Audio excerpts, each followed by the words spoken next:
طبعا انت مش طايقاني صح؟ لا خالص.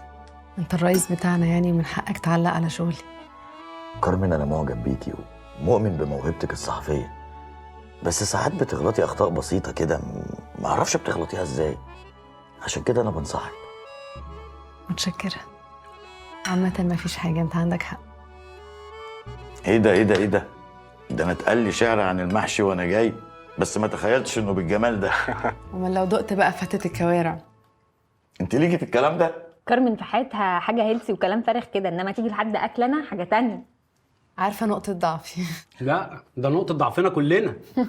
طالما ليكي بقى في الكلام الحرج ده، انا هعزمك في مكان فظيع. سيبوا الطلعه دي عليا. لا هي ملهاش.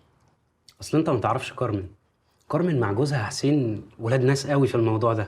عارف بياكلوا ستيك على ضوء الشموع، مش زينا. لا لا لا، لازم ندردحها طبعا. امال صحفيه تحقيقات ازاي ومهروسه في الشارع؟ بصراحة يا جماعة، أنا نزلت مرة تحقيق مع كارمن. هي تبان رقيقة بس بتبلطج مع الناس وبتاخد اللي هي عايزاه. يا باشا ببلطك براحتها، وراها رجاله. تسلم ايدك بجد، الاكل طعمه تحفة. حبيبتي الف هنا على قلبكم كلكم. بقول لك ايه يا ميدو، صح؟ هو انت فتحت الميل اللي انا بعته لك؟ في لينكات مهمة جدا يا ابني. مفيش كلام في الشغل مع المحشي يا صالح. اسمع الكلام. كارمن، بصي، لو جبتي بنوته هتبقى شبه البنت دي، شبهك قوي. انا كمان نفسي اجيب بنت، بس عايزها كيوت كده ولمضه، وانا بقى اللي هعلمها البلطجه.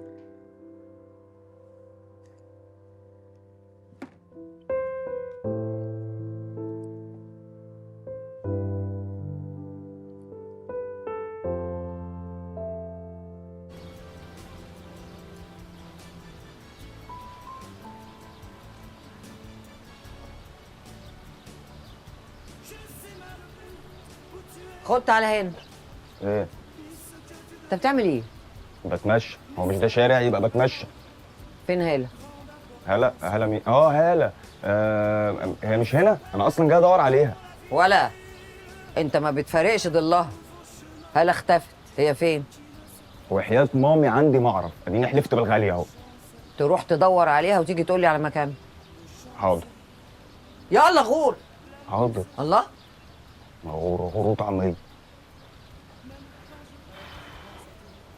سامحيني بقى يا مامي. ليه كده يا هالة؟